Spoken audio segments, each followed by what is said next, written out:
So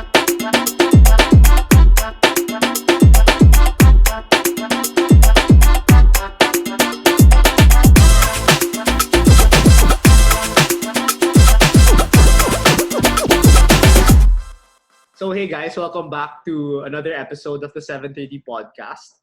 My name is Emilio. This is Zach, and this is Renan. And just want to chill today, honestly, because it's been a rough week. So with that, how are you guys? How has your week been so far? Or more importantly, because no one had time to write a script. Kidding aside, though, it has been midterm season, I think. At least for Renan, probably. Likewise, that's such a... I see you're adapting to the American language. Likewise, Renan. Pardon me? Oh my god. Oh golly. No, Oh, but golly. in all seriousness, midterms have been wrapping up and I think I've been doing fine. I try to just schedule the things I do, and with online learning there's a lot more flexibility involved. Yeah, sure, there's a lot of modules, but then you have a lot more time to do it. So as long as you manage your time properly, you'll be set for success, and hopefully that goes the same way for me. Do you also like the asynchronous kind of classes? No, I like synchronous better because at least there's like a structured time for when you have to do certain things. Compared to asynchronous, it's kind of random, right? Like you can do this on at this time, then later on. It's not as there's no schedule. It's basically you have to make it yourself. Yeah, at least if it's synchronous, you literally have to stick to it. I can't stick to synchronous because I get sabog. So if it's a 9 a.m. class, I'm not gonna focus, man. He's The gonna opposite open up time his zone. laptop, he's gonna enter Zoom, and he's gonna go back to bed. Yeah. Yeah, but Joke lang, I'm just kidding. now that you're admitting things that you do behind your computer, maybe we should talk about the other side of the computer, which is Happy A Day to all our teachers out there. That was yesterday, right? Yeah. Yes, sir. Appreciation Day and Savior, and we just and Savior just celebrated teachers, and since we're Saviorians, we're gonna do the same. So on behalf of everyone 730 lectures, from the bottom of my heart, I really want to Our thank all hearts, my our teachers. hearts. Yeah, Our all my Our my teachers. professors. Yeah, my professors in Ateneo and our teachers in Xavier. We all shared a lot of different teachers, and I just wanna emphasize how amazing they are and how much they've impacted my life. No favoritism because they're all equally good and amazing. Yeah. Well, whether they be our savior teachers though or our college professors, I think there's this part of us that misses them, miss seeing them in real life. It's not the same. Scrolling through Twitter or Facebook, you see all these teachers posting stories about both sides, maybe how their students check up on them, or on the other side how they don't feel the same kind of motivation to teach anymore because some people have their cameras off, or perhaps less participation, right? And if there's one year that we need to thank our teachers, I guess it should be this compared to Yeah. all other years out there, right? It's a lot they more make- significant. And it just teaches us to be a lot more empathetic to the teachers. Because although we have plights as students, it's not like the teachers also don't experience similar plights as ours. So much kudos to the teachers, and you guys have done so much to adapt to the situation. I have so much respect for how you guys are able to adapt to the Zoom platform or whatever platform you guys use. It's so admirable how you guys have thought about implementing rules in the classroom, try to get your students to listen despite being at a distance from them. It's hard to enforce those things, and yet it's super admirable how you guys still continue to do that. And you guys continue to care about the learning of your students. Thank you so much, Cheers, for your service to our generation now in this lockdown. Okay, so guys, what did you think about the other things that happened this week? Like the presidential debate by Donald Trump and Joe Biden. Oh, What are your thoughts would on you say that was that eventful or was that controversial? I didn't see Joe Biden's tweet though. Both. Didn't you like it? It had something to do about as we celebrate Filipino American Heritage this month, we're here to Oh yeah, I saw that. support them or something. Shout out to the Filipino. Filipino. Yeah, with Heritage an O. Month. So yeah, I guess with the presidential debate though, I was honestly sometimes I had to walk and leave the TV just to get some fresh air because it was really insane, and I feel bad for the people in America because they're so divided and stuff. But Renan, what did you think about it? Yeah, I watched a few of the highlights, and I don't want to come off as condescending, but I feel like I don't think that was a debate. That was not a debate.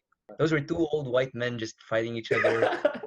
Yeah, that's And, true. That's true. Man. I guess it's also reflective of America's state right now. Very divided. And honestly, I hope that the outlook for the future American generations will be better than what it is now. Honestly, the debate's probably gonna be a highlight in history. The way JFK, Reagan's debates were, remembered and all that. Yeah, Renan, you were saying that the debate was, really just highlights the division in America. And yeah, you think about it, like they didn't really focus on policy. They didn't really focus on substance. They only focused on attacking each other. Trump just accusing Biden of being like a leftist, like super radical leftist.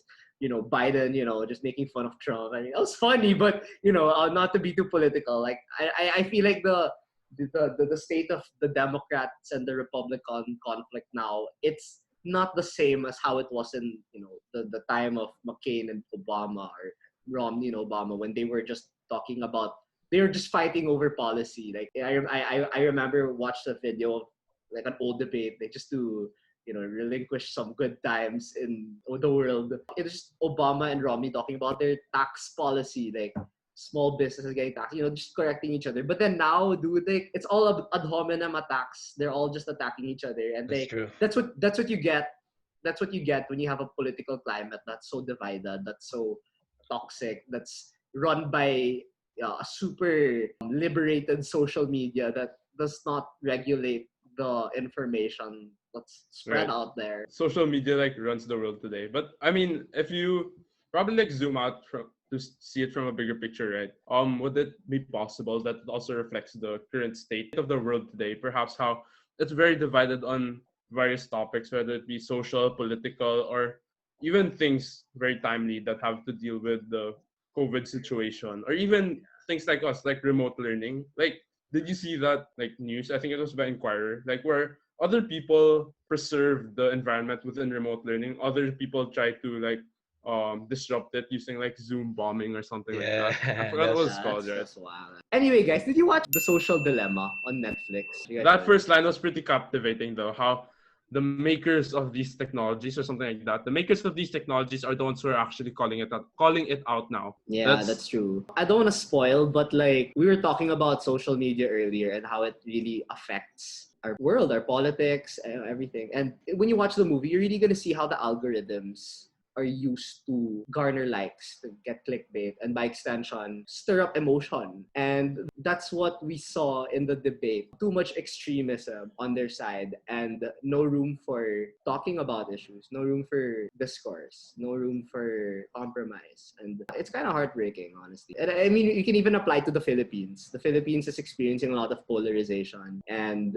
I know there are a lot of people that try to stay in the middle. They try to recognize the flaws in like each political party, political side, but that's a very small minority. A lot of people are still very extreme, and it's due to the influx of fake news on social media, or propaganda, and all that one-sided stuff you see online. And it's just gonna get worse from here, because we're not gonna stop being addicted from our cell phones. Honestly, our addiction is thought of. Like all these big companies design their apps, their user experiences to keep us addicted to our phones, to keep us addicted to our platforms, and they really use psychology to design it. So it's super super scary, but you should watch it, guys. Social Dilemma on Netflix. It's really I'll watch it. good. It's really Thank good. you to our 7:30 lectures political correspondent Emilio for that coverage.